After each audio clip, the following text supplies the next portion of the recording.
My ex was terrible to me, but after we broke up, we still followed each other on Instagram.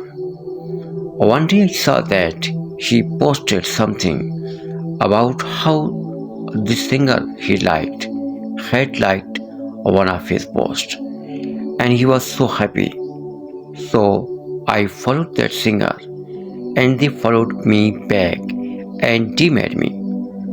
So I unfollowed the singer, took a screenshot of the DM and a screenshot of the singer following me and sent it to me. My ex asking, "Hey, do you know this guy? I saw that you were following him and he just randomly followed and messaged me." He freaked out and asked if he could talk to him through my messages. I said, "Hell no," and blocked him.